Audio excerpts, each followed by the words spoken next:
Ini persoalan yang saya rasa akan terus ditanya orang. Macam mana pemecatan Datuk Seri Anwar Ibrahim pada 2 September boleh melahirkan mobilisasi besar. Suatu orang tak biasa dengan demo dan ceramah besar kecuali PAS lah kepada 20 September, iaitu dalam tempoh 18 hari. Arwah Rustam Ihsani, seorang ahli akademik kita dan juga pemimpin Parti Rakyat, menyebutkan perkataan ini groundswell.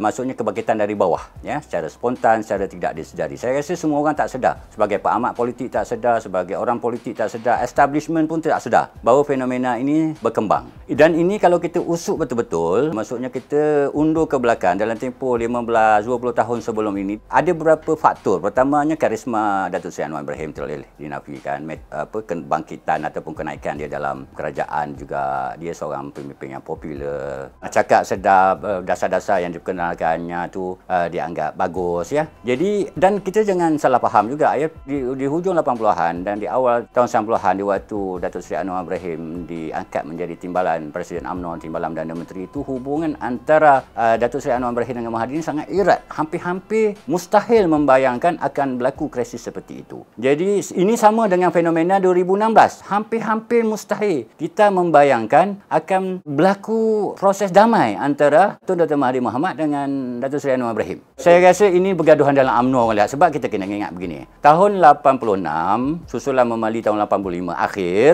berlakunya pemecatan atau peletakan jawatan Tun Musa Hitam. Tahun 87, krisis besar dalam UMNO, Tunku Razali Hamzah, tim A, tim B. Jadi orang ingat, ini satu lagi fenomena susulan daripada UMNO. Cuma berbeza tahun 98-99, dia tidak jadi seperti fenomena tahun 90-an, 80-an Antara fenomena yang berbeza itu apa? Pertamanya, tidak semua ataupun bukan orang UMNO. Orang UMNO tu dalam tempoh 10-15 tahun sebelum berlakunya 98 itu sudah berjaya dijinakkan oleh sistem dalam UMNO tu. Tidak berani nak muncul. Jadi muncul orang awam biasa. Ini pengalaman peribadi saya. Saya jumpa kawan sekolah, saya jumpa orang kampung, duduk di Sungai Besar, duduk di Kuala Selangor, mana Terengganu apa semua. Dan saya perasan mereka ni naif berpolitik. Maksudnya dia bukan orang UMNO. Ada elemen UMNO, ada elemen gerakan Islam yang menubuhkan gerakan reformasi yang awal tu Tetapi saya boleh katakan ini ialah minat orang ramai terhadap peristiwa itu. Sebab itu saya rasa kita kena faham demo ini bukan fenomena politik satu. Yang kedua, ni hanya terkhusus kepada hardcore politik. Misalnya gerakan Al-Aqsa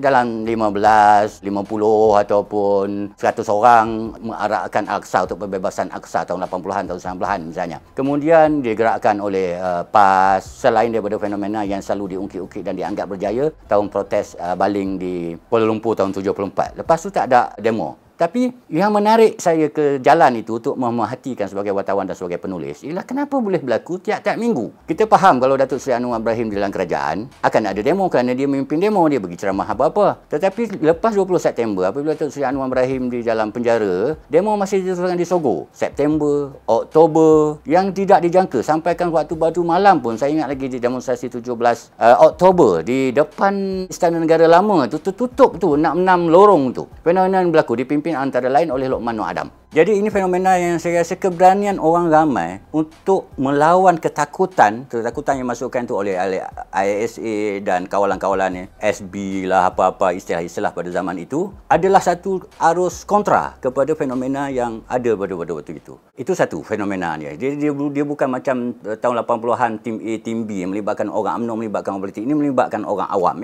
Orang awam tu termasuklah wartawan yang bersimpati dengan jadi saya betul kalau kita tengok dalam tulisan saya ataupun ucapan saya sebelum dalam perbincangan seperti ini, saya rasa fenomenanya ialah bukan pro Anwar Ibrahim sahaja tetapi penolakan pada rejim. Penolakan pada rejim itu ataupun lebih tepat lagi kepada sistem pentadbiran dan kepimpinan dan batan tubuh Dr. Mahathir Mohamad itu kerana dia dianggap diktator, mengawal ketat, mengubah undang-undang. Jadi seolah-olahnya fenomena 98-99 ini ialah membalas apa yang tidak mampu rakyat buat pada tahun 80-an itu ialah membalas. Benda tu dah macam nanah ataupun bisu yang membekak, yang menanah, yang tunggu saat untuk dia pecah. Yang lebih menarik daripada 98 ni, lepas geram ini ialah dia seperti fenomena yang disebut dalam bahasa Inggeris. Orang Inggeris selalu sebutnya dia seolah ubat gigi. Apabila dah terkeluar daripada tiub itu, dia tak boleh masuk balik dah. Dan inilah fenomena yang berlaku kemudiannya 2008, 2018 dan fenomena mana. Jadi saya boleh katakan 98 itu adalah landmark baru dalam proses politik kita bagaimana benda tu. Dan ini walaupun kata tak ada yang viral kan, kita kena ingat internet sudah berlaku untuk globally, sudah berlaku lebih kurang dalam 3 ataupun 5 tahun. Iaitu kalau dianggap 95 itu sebelah internet ya. Jadi pada itu dah ada Maha Zalim. Walaupun teknologi ICT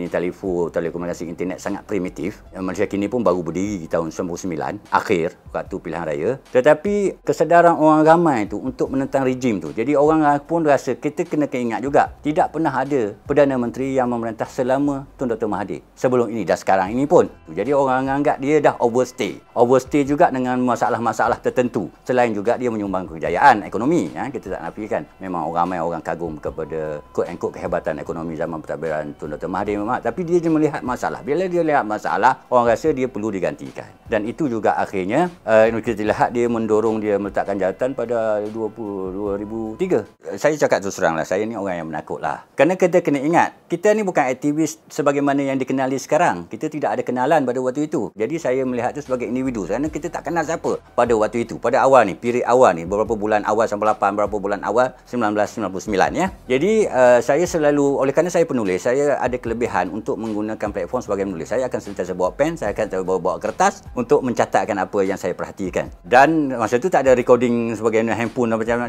sekarang ya.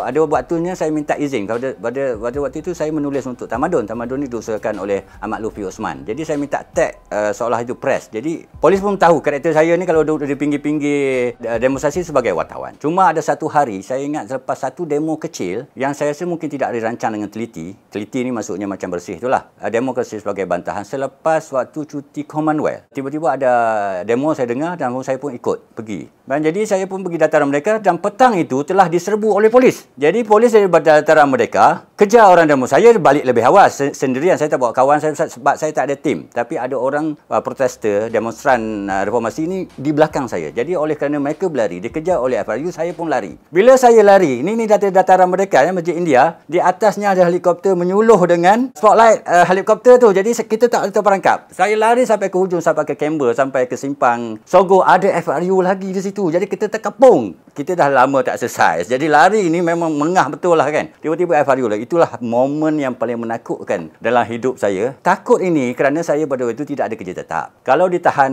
di bawah perhimpunan haram, kita kena dijamin. Saya tak tahu siapa yang boleh nak menjamin saya. Saya tak ada duit untuk menjamin saya ni sebagai freelance pada tu. Itu yang saya takut. Bukan kerana saya pada takut sakit di belasah tu. Kerana dana tu tak cukup. Jadi itu di antara ketakutan saya. Tapi saya tahulah saya ada beberapa kawan yang akan membantu. Cuma ketakutan itu di antaranya.